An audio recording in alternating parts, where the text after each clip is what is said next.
L-anzjani, il-pensjonanti, fiċ-ċentru tal-politika tal-Partit Nazzjonalista, mhux bil-kliem imma bil-fatti.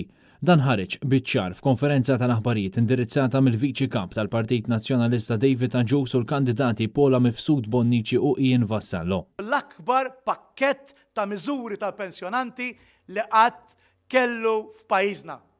U gvern ġdid nazzjonalista immexxi minn Bernard Grech ser jara li dan il-pakkett ta' miżuri għalikom il-pensjonanti tagħna li wassaltu lil pajjiżna fejn hu llum tingħataw ġieħ, tingħataw l-għajnuna neċessarja, tingħataw dak li xirqilkom. Li kollna pensjonijiet darba l-dejjem li jkunu ukoll diċenti u wkoll sostenibbli biex allura l-anzjani tagħna jkunu tassew jistgħu ilaħqu mal-ħajja u ma nħalluhomx ikomplu jiftaqru.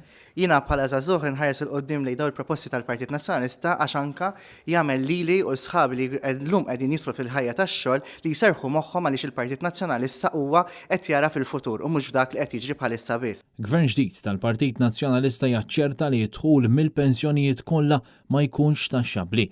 Il-Partit Nazzjonalista jipproponi li l-pensjonanti ta' qabel l-1962 ikollhom żidiet li jinvolvi l-inflazzjoni u l-paga medja minflok il-kola biss.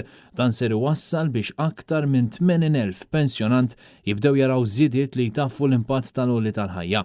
Il-Partit Nazzjonalista qed iwiegħed li l-pensjoni minima nazzjonali tiżdied għal livell tal-paga minima nazzjonali biex min ikun ħallas il-bolol kollha minflok 8,778 euro jirċievi 9,568 euro fis-sena.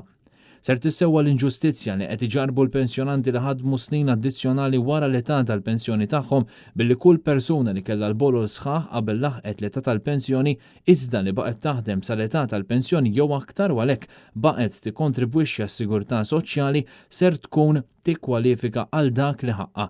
Ser titaffa wkoll l-inġustizzja brabta mal-pensjoni tat-teżor jew tas-servizz li qed iġarbu eluf ta' pensjonanti. Il-Partit Nazzjonalista ser jara li l-persuni li jalqu l-65 sena u maqdux il-35, l-40 jew il-41 sena bolol meħtieġa l-pensjoni sħiħa ikollhom iċ-ċans jibqgħu fis-suq tax-xogħol sa 5 snin addizzjonali biex jaqdu il-bolol neqsin. Barra minn hekk se jitwessaw il-benefiċċji biex aktar persuni li jalqu l-65 sena u li jkwalifikaw għal-pensjoni ikunu jistgħu igawdu pensjoni sħiħa fil-waqt li jkomplu jaħdmu full-time jew part-time. Il-Partit Nazzjonalista ser jagħmel użu minn mekkaniżmu stabbilit biex il-pensjonanti li ma jikkwalifikawx għal pensjoni kontributorja ikollhom alternattivi sostenibbli li jtejbulhom il-livell tal-kwalità tal-ħajja bżieda ta' bonus doppju minn dak imwiegħed fl-aħħar baġit.